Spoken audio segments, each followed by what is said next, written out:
Another way that research is like cooking is that anyone can learn the skills needed for great research. For many college students, cooking is like research in another way. Instead of cooking great homemade meals, we sometimes take shortcuts and settle for what is quick, easy, and familiar. Sort of like when we use our old familiar tools like Google and Wikipedia for our research. Why do we take shortcuts and settle for meals of ramen noodles and Pop-Tarts? There are a lot of reasons. Sometimes we're just too busy, don't have enough time to cook a full meal. Sometimes we leave things to the last minute, and then we're stuck making a meal with whatever we have on hand. With research, we've found that students advise other students to start early so that they aren't stuck writing a research paper with only the resources they can find the night before the paper is due. Many of the same guidelines that apply to cooking apply to doing research. In cooking, as in research, you have to plan ahead and know what you want to make. Good cooking and good research both depend on quality ingredients. To write a great research paper, you'll need to find high-quality resources. And just like you can't create a full meal out of only a few ingredients, you need a variety of resources to craft a convincing research paper.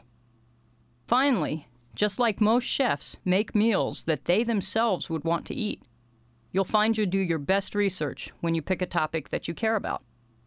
A big part of planning ahead is knowing what you're making. You have to have a recipe. The same is true for writing a research paper. You have to have a topic and a general plan for what kind of paper you want to write. An outline of your research argument can serve as your recipe, and it will have the added value of telling you what kinds of resources or ingredients you need to write your paper. The next step, of course, is to go shopping.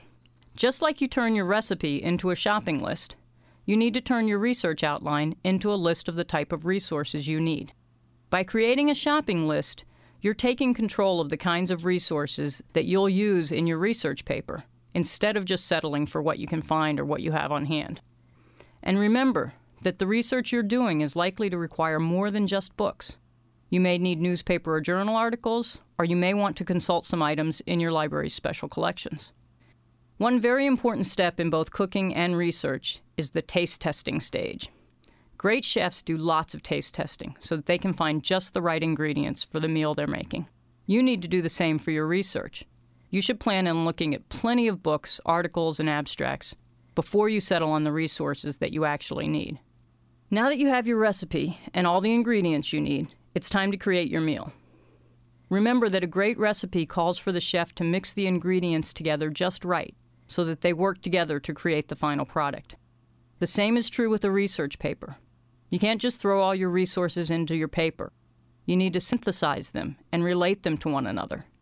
And you need to put your own garnish on your meal. Put your own voice into your research.